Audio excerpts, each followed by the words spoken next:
Hi, everybody, and welcome to my Fast Track to Fearless Masterclass. I'm going to be taking you through my 7 steps to becoming fearlessly you. So welcome, welcome, welcome. I'm just going to get my deck up. One moment. Share my screen. And off we go. Okay. So 7 steps. Tonight I'm going to be taking you through my 7 steps to being fearlessly you. And where is my cursor? There it is. Yeah. And I'm also going to be, oops, no, that's the wrong thing. I'm also going to be telling you about a very special offer to come and coach with me in a group. So it's my very first group coaching program. And I'm going to tell you all about it at the end of this masterclass. So do stick around if you fancy being coached by me in a group, and if you want to have fearless career confidence in 90 days. So I'm going to be telling you about that in due course. Right, without further ado, the first thing actually we're going to do is give away some prizes, because all this week for the last 3 days, so many of you have been diligently doing the 3-day challenge. And I said after each day that we would pick a winner for each day of the challenge. So here we go. So the first day, just to recap, the first challenge was to do the I am exercise. And this was really to take you from self-critical to self-belief by finding out what other people thought of you. And if you remember, what it was about is that often our inner narrative is very, very different from how other people talk about us. So we might be very self-critical and we might berate ourselves, but other people see an amazing person. And my question to you was, what's the difference? Do you see yourself in a very different way to those around you? So this was the challenge. I challenged you to copy and paste this and send it out to 10 people and get their feedback. And the results were amazing. So we've picked one winner. Thank you for posting. The winner is Michelle. So Michelle said, each session is concise but gets you analyzing yourself in a constructive way. The homework was scary but enlightening. I got a lot of unexpected good comments from friends and my boss too, which has boosted my confidence. So when I asked her for what her 3 words were, she said, I'm caring, positive, and diligent. And so, and I thought, gosh, she must be a wonderful person to work with. And she replied, yes, I am. So Michelle, congratulations. You are our winner of the day 1 challenge. And your prize is a beautiful box of Hotel Chocolat chocolates. It's my favorite. All right. So day 2, we met and I taught you how to meet and defeat your inner critic by creating an avatar of them, a name, a look, maybe draw them, sort of really separate them out from your true self, and almost imagine them in a thought bubble and the character on the end of that thought bubble. So we had a brilliant one from Lara. Thank you so much, Lara, because Lara's been doing every single challenge. So special mention to Lara. This was her inner critic, her drawing of her inner critic, Bertie Bully. So he's sort of like a nasty school bully. This is what he was saying. You'll never get it. They're better than you. Your answer was rubbish. And he shows up when she was doing something new, when she's presenting or going for a job interview. So brilliant. Thank you so much, Lara, for doing that. And your prize is a bottle of bubbles, whether you would like alcoholic or non-alcoholic, it will be bubbly. So get in touch and let me know. Number 3, yesterday, for those who joined us, we talked about how to supercharge your self-belief with a personal superhero. And I told you about how John McEnroe was my childhood hero, simply because he was super creative on the tennis court, very bold and dynamic. But also he was so outspoken, and he spoke his truth, even though everybody called him super brat. And we talked about how often the people that you admire share qualities or values that you hold dear. And often they show up in your own life. So that the challenge was to think about who your personal superhero was, look at the qualities of what they have, ask yourself how those qualities are showing up in your life and how they could show up more. But also, if you would imagine your personal superhero giving you a pep talk when you were down, what would they say to you? And what would they say to your inner critic? So the winner here is Christina, and I'm hoping that you can. She did a lot of scribbling, but it's all readable. So her personal superheroes are Oprah and Grace O'Malley. Why? What were the qualities? They're fearless. They boldly go after their dreams. They fight for and speak up for what they believe in. They're fiercely independent, dreamers who realize their dreams. They are strong and wonderful women. And when asked, what would they say to you? Christina says that Oprah and Grace would say to her, go after your dreams fearlessly, no buts, nothing to lose, you've got everything to gain. And what would they say to your inner critic? Don't overthink it, just do it. Do what you love and you passionately believe.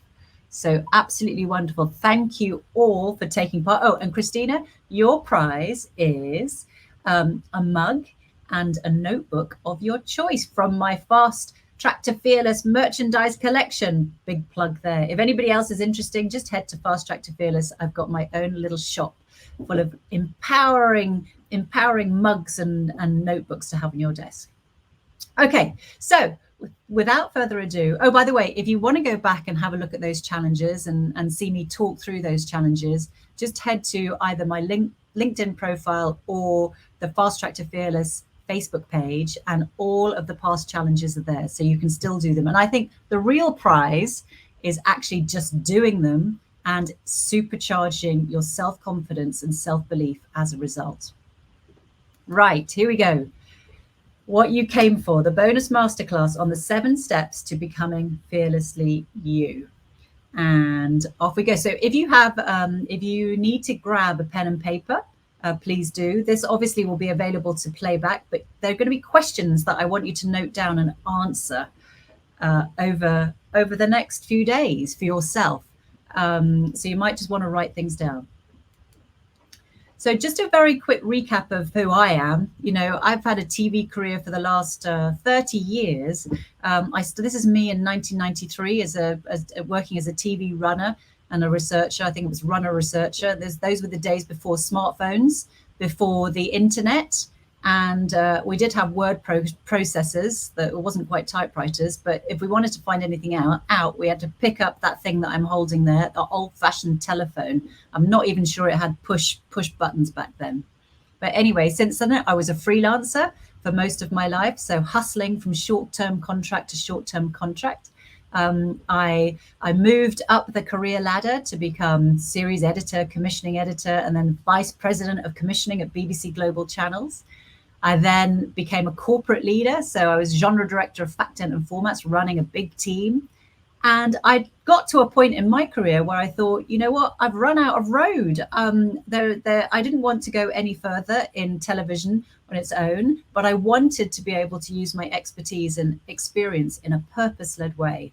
And what I found really, really purposeful was mentoring other people and unofficially coaching them, and really getting talented people to shine forth, to have the confidence and the self-belief to get rid of that imposter syndrome and just be fearlessly them. So I retrained as a professional coach, and that's what I do predominantly now. I coach incredibly talented people to become empowered about what they want to do in life, and help them with career strategies to get there. I'm also a board member of various independent production companies, and I'm the director of mentoring at Women in Film and Television. Plus, I invented a corporate wellness workshop called Yoga in the Boardroom, because in my spare time, I studied to become a 500-hour advanced yoga teacher. Anyway, along with all that, I have 2 teenage kids, a husband, 2 dogs, and a tortoise. So in terms of being a working mother and juggling lots of things, I think I've been there and done that. And I believe that experience is useful to other people to hear how I did it, what I found out along the way. And this is my 7 steps. These are my 7 steps to becoming fearlessly you that have helped me, and I hope it's going to help you.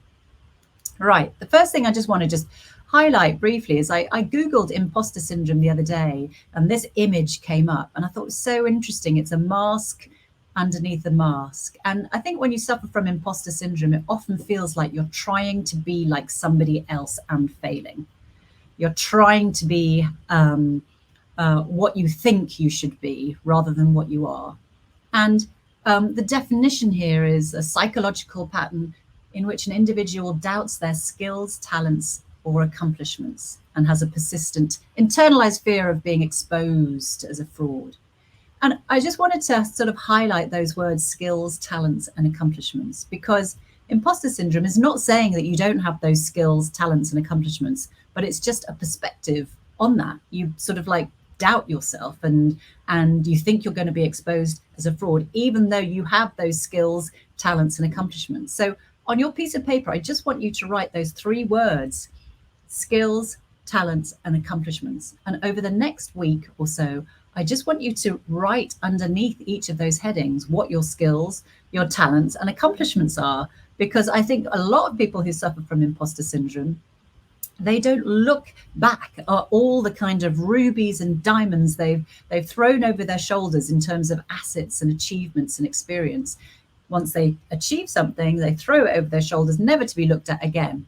And so we get to a stage in life where we've got lots of experience, but we're still doubting ourselves. And yet, when we look back, there are all this experience, the skills, the talents, and accomplishments. So I want you to start thinking about what skills, talents, and accomplishments do I already have? And what would it be like if I really, really acknowledged those and were able to celebrate those instead of thinking what I don't have? Okay, and the other thing I just want to ask you, and I'd love some comments in the chat if you feel so inclined, is that what do you think that imposter syndrome costs us? You know, why does it matter? You know, what does it cost you? I'd love some comments if you're happy to do that. I mean, in my own life, I think imposter syndrome, I would be looking at other leaders and thinking, oh, they're better than me, or how they can do it and I can't do it. And, oh, in order to be a leader, I need to be more like so-and-so. And in actual fact, I didn't at all. I just needed to be me. You know, I was looking at somebody else's assets and thinking, why don't I have those? Instead of looking at all the assets that I did have in spades. So I want you to think about, what is it costing you to, if you suffer from imposter syndrome, what is it costing you? You know, lots of people think, well, it stops you from going for jobs. It stops you enjoying yourself, I think. And also, why does it matter? Why does it matter that people hold themselves back from hold themselves back? And that brings me on to my bugbear, is that I just think, you know, the reason that I do what I do is that I just saw so many talented people who would hold themselves back and through self-doubt and perceived limitation. And I just thought, well, the world would be a lot better place if those talented people were allowed to just do their thing in a carefree and confident manner rather than suppressing themselves. But I just want to show you a couple more slides actually on that subject. This I grabbed from the Financial Times the other day. Women on boards of UK blue chip companies paid 40% less than men. And, you know, there's been a lot of talk about pay inequality.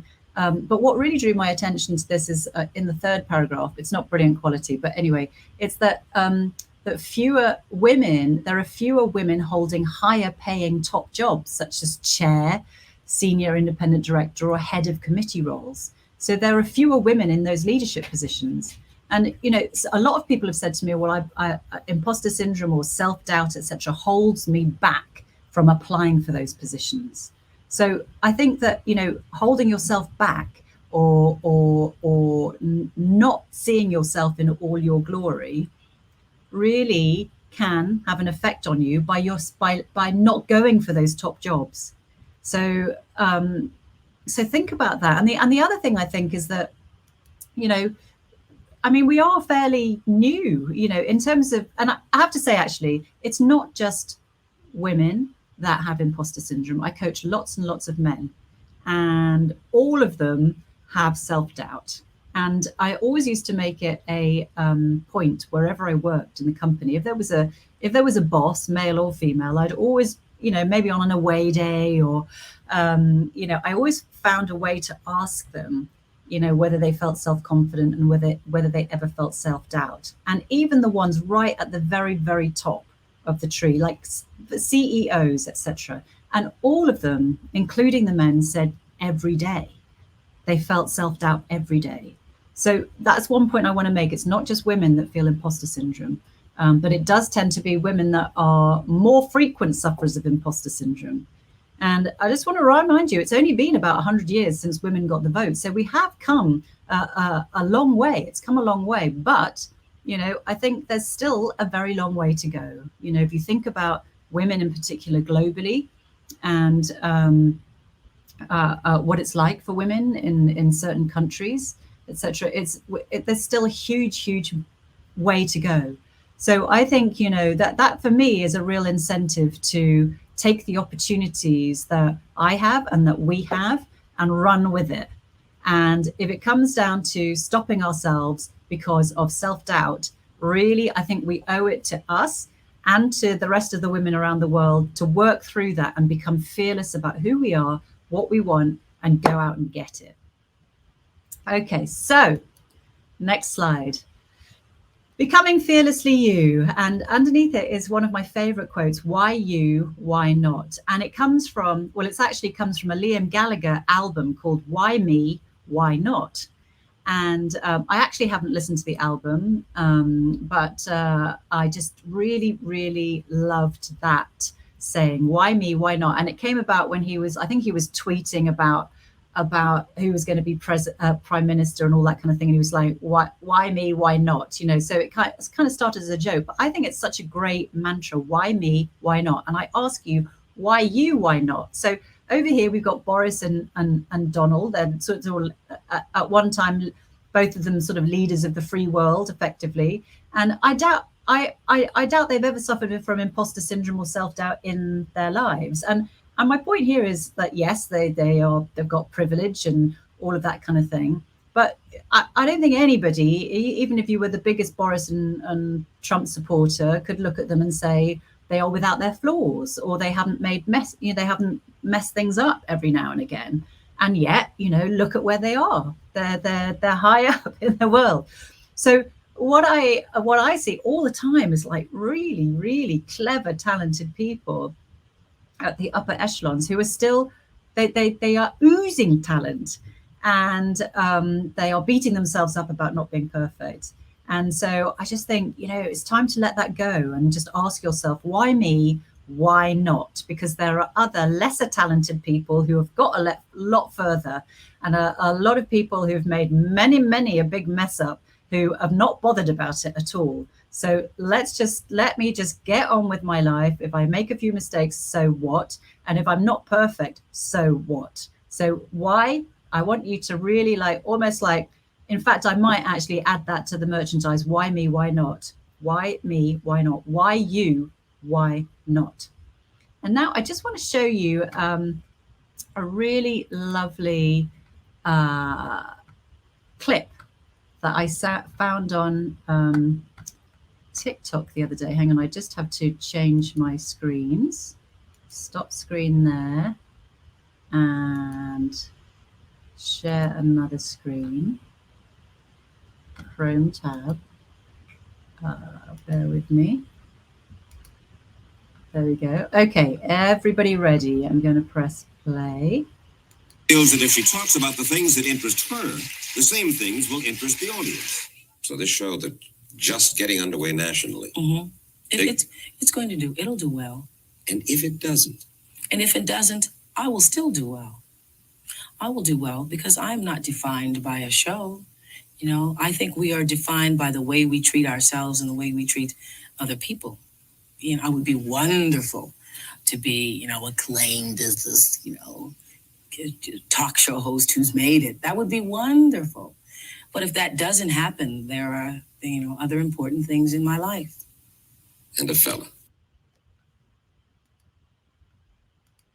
Sorry, I had to stop it there because he asked her about her boyfriend, etc., which was not really my point. But there, I just think it's such a wonderful, wonderful example of how it's just a wonderful illustration of like you are not defined by, you know, I don't know, things that you do at work or whatever. What you are defined by you. You know, that work and things that you do like that are just products of what you do. So if one thing doesn't work, it doesn't mean that you're not going to work. So I hope that if anybody's got any comments about that. In fact, I can't see the comments. Let me just double check that I'm on the right thing. Comments. There we go. Yeah. Okay. Oh, good. Sorry, I've just seen your comments. Yeah. Brilliant. Thank you. Okay. So let me get my cursor back. I'm on two screens here. Hang on. There it is. Yeah. So, and here I love this quote. Confidence isn't the absence of fear. It's the belief that you'll be okay despite your fear. So I know I've called my school Fasttrack to Fearless. And, you know, it's natural to feel fear. But just because you feel it, it doesn't mean it's not going to work. And I guess it's that whole thing about feel the fear and do it anyway. All right. Okay. So next slide. Let's get on with it. Now, becoming fearlessly you does take work. We don't just wake up one day unless we're supremely privileged and have been given everything and, you know, just have, I don't know who those people are, but not everybody just wakes up being completely fearless. And it does take work. So it takes a lot of reflection and it takes knowing yourself. And I think that, and when I looked at kind of like innovative, successful companies, I just sort of Googled how much time and money do they put into kind of research and development and, you know, the equivalent of professional development. And I'm not sure whether this slide makes a huge amount of sense, but it's a lot of money, basically. Those companies put a lot of money and a lot of time into innovating and researching and thinking about growing their companies. And in the same way, I think we, as career people, as people in the world, also, if we're not happy, if we want more, if we feel unfulfilled, if we feel our talent is not being realized, then we have to put some work into it. We have to carve out time to do the work. So I always have this metric that of investing 20% of your time into professional development. And that's not like it's not like a hard, you know, concrete thing. But I think if you're not happy, rather than thinking organically it's going to work itself out, you may be very lucky and it will might make itself work out. But if you're not happy and you want more, then you've got to carve out time for you and your personal development in the same way that any successful company, if they want to be successful, if they want to stay relevant, if they want to grow their brand, etc., they do the same thing. So 20% of your time on personal development, and that can mean anything from networking, from improving your skills, to taking courses, to doing this kind of thing. So all of you, I'm sure, are already doing the 20% because you've turned up here today. So I want to champion you for that. So you are clearly already interested and diving into this. So you're on the right track. All right. So what do you do with that 20% of time? These are some of my suggestions. We're going to get on to the 7 steps now. Okay. Number one, my first step is to know your factory settings and embrace them. So for example, if anybody remembers getting a toy, or if anybody's got kids, you know, you get the toy, you get it out of the paper, all the packaging, unwire that thing. It's normally got batteries and some sort of instructions, and your child might be looking at you trying to work it out, hoping you're going to work it out. And there's normally instructions on how to make the thing work. So, for example, Buzz Lightyear. So Buzz Lightyear, you know, or Woody, you know, you pull a string, he says something. So that would be like, this is how it works. You have to pull this and then this happens. But if you put Woody and Buzz Lightyear in the bath, they're not going to work, you know? So in the same way, what I want you to start thinking about is if I were a toy, or what are my factory settings? What has to happen for me to work well and thrive? And what is the do not submerge in water? What is the thing that I go, downhill and just don't work well? So when I've done this before, people have sort of said, "Oh, I don't want to admit it," but actually, one of the things that my factory settings is I need a lot of positive feedback from my boss or whatever. And if that's you, then that's fine. Just embrace that as something that you need. It's almost like that fuel, the batteries in your version of a toy is positive feedback from your boss. So if it's not forthcoming, once you understand what your factory settings are, you can then go and make that happen. So if your boss is not giving you positive feedback, then you can do something about it. You can say, could I just check in with you for like 15 minutes about this project? Are you happy with everything? Is there any feedback that you want to give me? Anything like that. You know what I mean? So, and also, like, for example, if you know that actually in a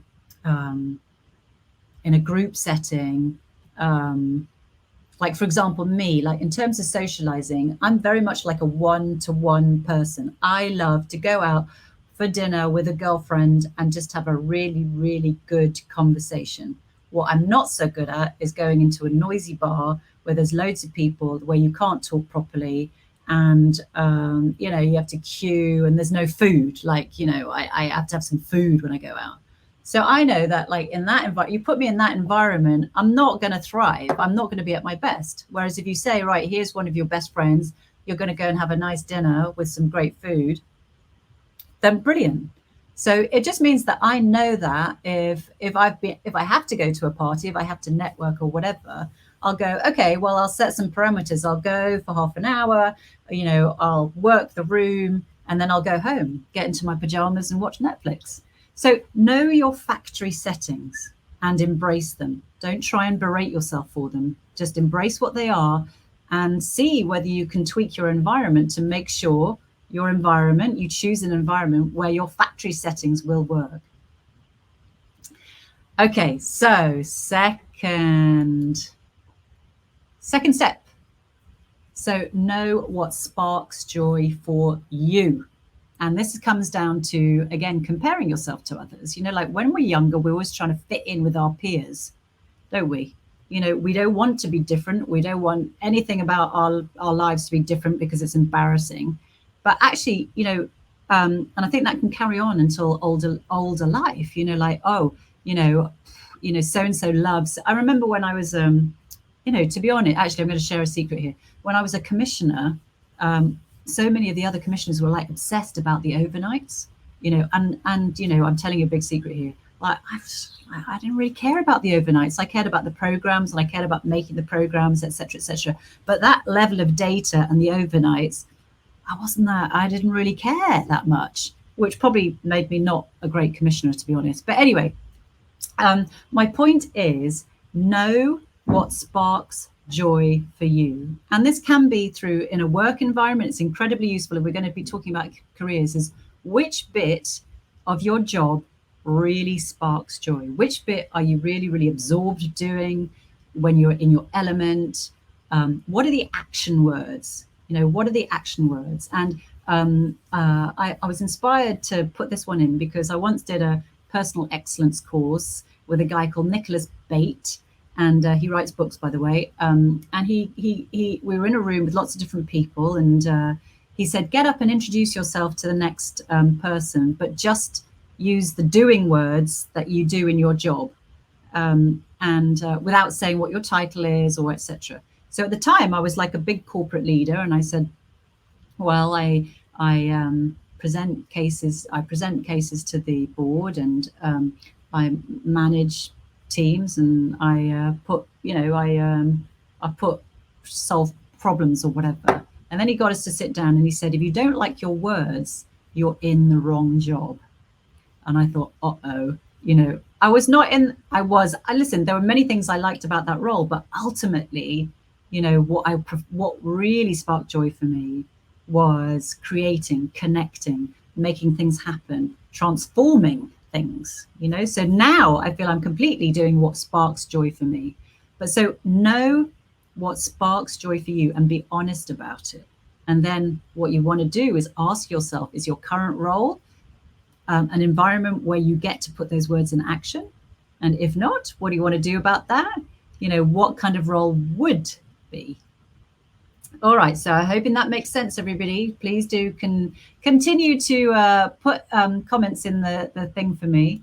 Right, number 3, understand your inner critic. So for those of you who've been doing this challenge, we've done a really brilliant exercise. For those of you who haven't, just go back to day 2 and do the day 2 challenge. This is it, basically. It's understanding your inner critic. So there's you, and then there's almost these thought bubbles that pop up when you're berating yourself. And what we've sort of said is that those thought bubbles are attached to an inner critic. So what the day 2 exercise was to create the avatar of that inner critic. What do they look like? What do they sound like? What do they dress like? What's their backstory? What do they fear? What do they enjoy? And then from there on, you can sort of separate them. So when they pop up, you know, that's not me, that's this kind of inner critic. And normally an inner critic will represent either a fear or a value that's gone slightly awry. So for more on that, go back to day 2, because I explain it in great depth there. So understand your inner critic, because by understanding your inner critic, you understand your fears a little bit more and your values, and then you can do something about them. Right, number 4, talking of values, live your values. So values differ from person to person. We all like to think we've got the same values as, you know, all the noble values like, you know, honesty, integrity, generosity, all that kind of thing. But it's not true. We don't all have the same values.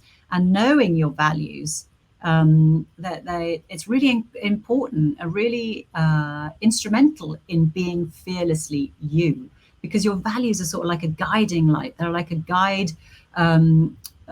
guiding light, yes, through life. Because when you live your values, when you are living according to your values, you feel good, you feel resonant, you know it's the right thing to do. When you don't live your values, there's normally that this feeling of like, you know, I wish I'd done such and such, or just that kind of feeling like, you know, when you catch your dog eating something that it shouldn't be doing, and you don't have to say anything, but it glances at you and it knows that it's in trouble and it slinks away. It's that feeling, isn't it? It's not good. It's not good. And so take some time to clarify your values. And often I think if I was told that to do that 20 years ago, I'd be like, well, how do I do that? So one of the ways to do it is really think about the defining moments in your life.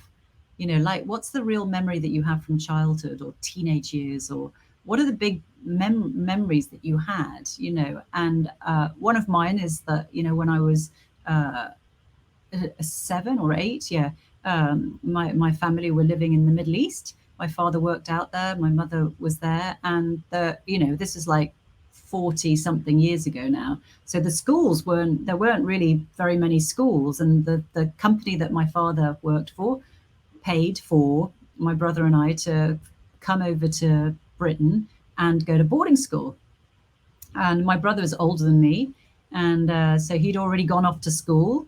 And my parents said to me, do you want to go to his school, or do you want to have your own school? And I was like at 8 or 7 when I decided. I said, no, I want to have my own school. I don't want to go and live under somebody else. I don't want to live under my brother's shadow at his school. I want my own school. So for me, I think, you know, I when I look back, I think, I was incredibly independence. And now when I think about it, independence has always been a very strong value through my life. You know, like talking about parties, you know, I've already told you that I'm not a massive like group person. So I would always make sure that I could drive to a party, go in whatever, however long I wanted, and then be able to drive myself home. You know, I just like to be able to come and go as I please. And so the independence, I know that if I'm in an environment where I can't be independent and do what I kind of want to do, it's uncomfortable for me. So what are your values? And a good indicator is what really annoys you. Like what really, really annoys you about in the news, in the whatever the behaviors of other people, because your value will normally be the opposite. Okay, so ask yourself, so when you thought about your values, how are your values showing up already? How are they not? And what could you do more of to honor them? Live your values. Really, really important step. Right, this is one of my favorites. I came up with this saying. I don't know whether anybody else came up with it before me, but own, don't moan. And this came about because when I was a global leader, etc., I had this fantastic woman working with me, Nadia, and I was complaining. I was the leader, right? I was the team leader, and I was complaining about somebody else who always moaned. And so I was saying, oh my God, I just can't stand those people that just moan and moan and moan and don't come up with solutions. And she said, Tracy, do you see the irony of that? And I was like, oh my goodness, I am doing exactly what I'm complaining that somebody else is doing. And I realized that I was moaning and not owning the situation. And shamefully, I was in the position of authority and the only person that really should be doing something about it. So the buck stopped with me. And so since then, that was a really big lesson for me, which I'm very grateful to Nadia for. But it basically made me think I was not going to be a bystander in life. If I was not happy, or if I was not happy with the situation and a team, etc., I wasn't going to just moan. I was going to own. I was going to be proactive and do something about it. So I urge you, if you're not happy about something, have a little bit of a brainstorm and then do something about it. Take action and be proactive. Be the energy. So I was speaking to somebody who may be on this,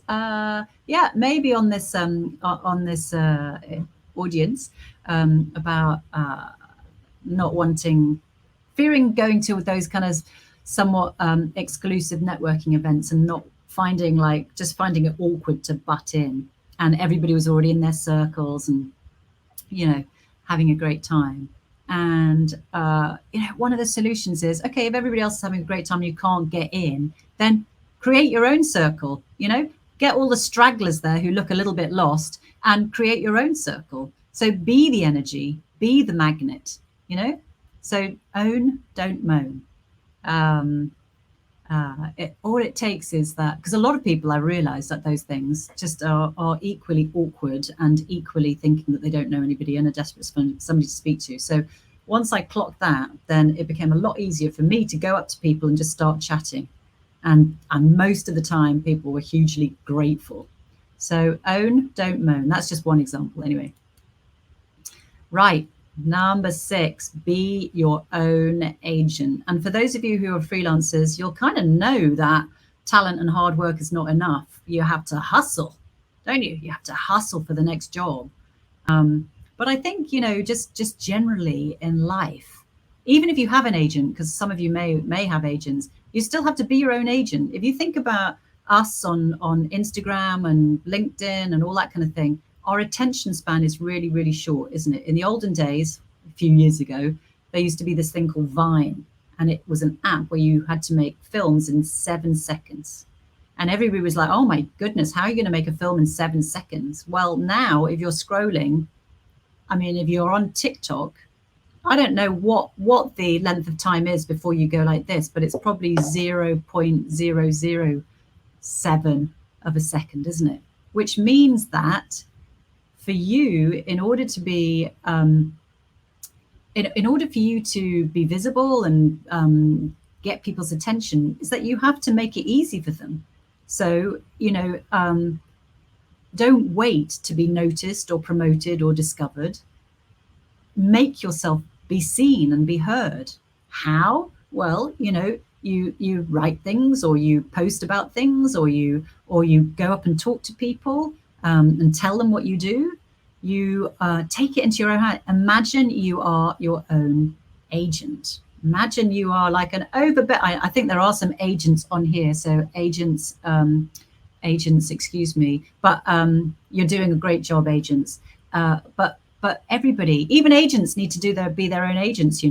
I once remember seeing a really top agent at a festival and talking about pay negotiation. And this lady was like a killer agent for all her clients. And then somebody asked about, does she apply that to her own? And she said, no, I haven't asked for a pay rise in like 10 years. So my point here is be your own agent. No one else is going to do it for you. You know, people are busy. They need you to tell them why they should be interested. Just look at it from your point of view. Like, you know, just imagine we're now scrolling. What's going to make you stop and look? Be visible, be seen, be heard. All right, coming up to the 7th one. Right. Practice your personal pitch. Now, this is one of the biggest things that people talk to me about is how do I sell myself? How do I write that top thing in my about me section? How do I take all my experience and expertise and put it into a snappy little sentence? Well, it does take work. I said becoming fearlessly you takes work. But this is what I think this is just the beginnings and something for you to start on. A simple statement that you can use anywhere. This is the formula. Who are you? So whatever, you can answer that. What do you do and how? So for any of you who did the day 1 challenge, you will have had a whole bunch of adjectives your way, you know, from inspiring and this, that, and the other, and whatever it was. So use some of those adjectives to describe how you do things. What do you do and how do you do them? And the next bit is why. Why do you do what you do? What's important to you? And what kind of impact do you make? And lastly, if you want to add, you know, what is it that you're wanting? So I think if I were to check in with all of you, and I'd love it actually if you would post this simple statement on the Fasttrack to Fearless Facebook page. You know, who are you? What do you do and how? Why and with what impact? And what do you want? So it doesn't have to be necessarily in that order, but that is a really good start. And if anybody wants my help on that, just email me and we'll have a little tweak. You know, so for example, this is my kind of thing. I'm Tracy Forsyth. I empower self-critical overachievers with the self-belief and skills to become fearless about who they are, what they want, and how to get it. I do this because too much talent is going to waste. That's what I do. And hopefully, you know, that won't be the first time you've heard that. If you've been coming to my sessions, you'll have heard that message over and over again. All right, so those are my 7 steps. I would love any kind of questions. And now I want to tell you about my very special new, hang on, where am I? Course, where's my cursor? That I want to invite you to and tell you all about it. So hang on, stopping that one. And then I'm going to share. And I think Dima, my right-hand woman who's behind the scenes, is going to put a link in the chat box if you want to look at this directly. Now, let me go back. Okay, so tonight I am launching my group coaching program. It's called Fasttrack to Fearless Career Confidence. And it's a group program where I'm going to help you become fearlessly confident about your career in 90 days. So in other words, 12 weeks. So I'm just going to like scroll. Oh, hang on. What am I doing? That needs to go over here so I can scroll. Okay. So as you know, I've already said, I think too many achievers focus on advancing in their careers, but leave all their development, etc. behind. They don't know how to do it. So if this is you, then this I believe this was made for you really. So if you feel stuck in your current role, or you believe that you want something else in life, and you want to experience coaching with me in a group setting, this is for you. So during this thing, we are going to help you conquer self-doubt, sort of break through your limiting beliefs and develop fearless confidence in who you are using a lot of the techniques that I've told you about. We're going to map out your career strategy and figure out career clarity for you in a step-by-step basis, and give you the tools, teach you the tools to be able to communicate that with confidence. So you already know about me. I'm going to go that way. So if you go to the link that Deem has given you, you can look at this in great detail, but these are what we're going to do. I call it enlighten, empower, and enhance. So you'll come out of this understanding who you really are, your current narrative, like how you think about yourself, and how that will be transformed into how you should think about yourself in that, because you've got those assets, skills, and achievements. We'll define your purpose and your mission in life and create your vision. From then on, we will work out how to strengthen your profile, LinkedIn, CVs, the whole shebang, clarify your pitch, your elevator pitch based on your experience, talk about how to master the art of networking, and cover all kinds of things like how to have difficult conversations.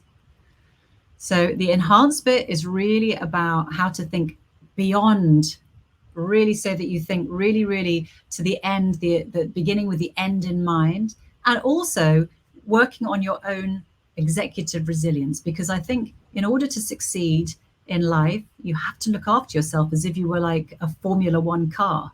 You know, imagine how much care and detail goes into maintaining a Formula One car to be able to work at top performance. Well, and how much self-care and resilience and well-being practices did you actually take? So I'm going to show you really easy ways of doing that in your busy lifestyles. So and working it into your actual working day. All right. So just a little bit more detail. It's a live group coaching program. So there will be 9 live group coaching sessions with me. And in between, we're going to do 3 live Q&A check-ins to give you a chance to catch up or ask any questions and make sure that you are you've done each part to the best of your ability and that you've got everything out of it. You will be amongst a like-minded community. It's one of the things that's really been a special feature of the mentoring scheme that Women in Film and Television that I'm involved in, is that the group, the power of the group, the community of the group is really, really beneficial. And you will also get all the practical stuff like workbooks and homework and templates and swipe files to make it really easy. So yeah, these are the steps. Enroll, experience your 90-day transformation with me, and achieve your fullest potential. So here I just have some quotes from people who've worked with me before. I'm very lucky to have worked with brilliant, brilliant people who have also thought that I was brilliant. And now that I'm fully on the way to being fearless about who I am, I'm very proud to say all of these things. I have been called a life and game-changing coach, transformative and revelatory. So, and I want my methods, and I know my methods work. They are fast and effective. So yes, so the program is for you if you want to really just hone your career direction, grow in your career, want to build your professional network and achieve work-life balance. So the course information, sorry, this gets a bit tiny, which is why I think you might have to go to the website yourself. It starts Tuesday, the 5th of October for 12 weeks. It finishes before Christmas. We'll have a weekly live group Zoom call every Tuesday at 7 p.m. If you can't make it live because life happens, replays will be available. There will be a private group for all our material, and then there'll be a graduation. So the kind of things that you'll be learning are, who am I anyway? Owning your inner narrative, defining your purpose and mission, creating your vision, clarifying your career strategy, perfecting your pitch, perfecting your profile, having a step-by-step networking plan, and building that inner strength and resilience. So I think the benefits of the course are, it's fast, it's 3 months, it's before Christmas. It's taught by me live, so you will have a chance to ask any questions that you want to along the way. So it's not just doing it on your own, it's doing it with me. We'll have a downloadable curriculum and workbook for you to use, session playback, private community, accountability as well. Many of you are very, very busy, and I found that if you have to turn up at a certain time and somebody's really honing in and telling you what to do and you've got a deadline, then it will get done. Ask a busy person, isn't it? If you want something done, ask a busy person. All right. So guaranteed transformation if you do the work, or your money back. I've never been asked for money back yet, so I'm confident in doing that. So what does it cost? Well, actually, I'm going to say there are 3 fast action bonuses. So this is if you, the cart is going to be open, or the enrollment is going to be open for 7 days from now. But if you, so 7 days, I think it's the 1st of October. But if you sign up before the end of Monday, you are going to get these 3 fast action bonuses for free. So number 1, the first bonus is a masterclass in fearless pay negotiation. It's like the methods on how to approach pay negotiations, how to ask for more, how to barter, what to do if people don't want to give you the money, how else to do it.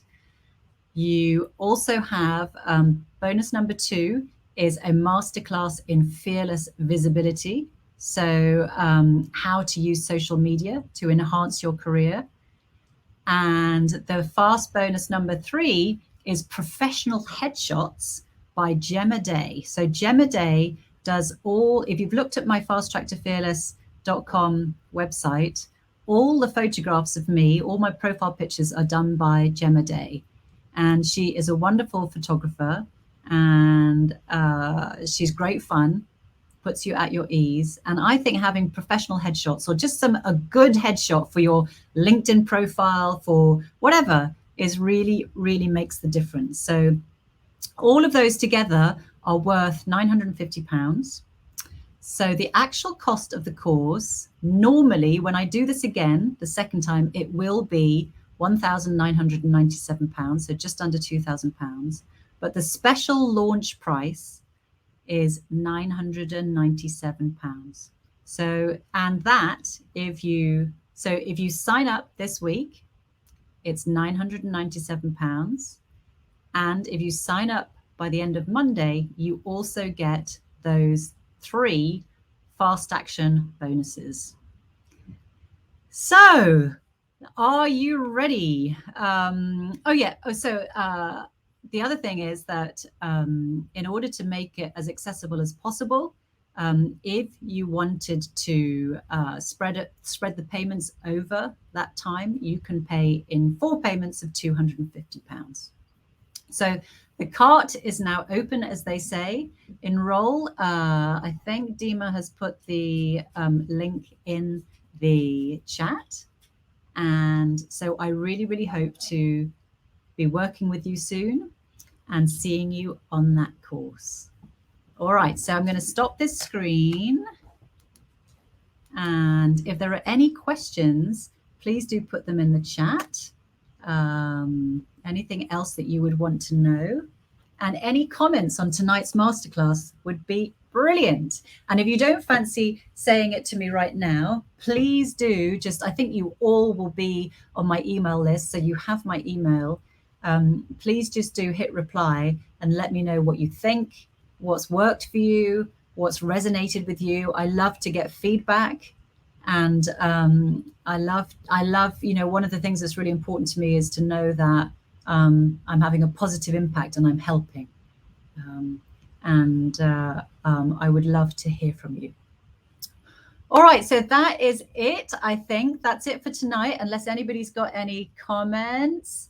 I will close down. Thank you, Christina, and well done for winning. Thank you for taking part in the challenge, and let me know what mug and what notebook you want.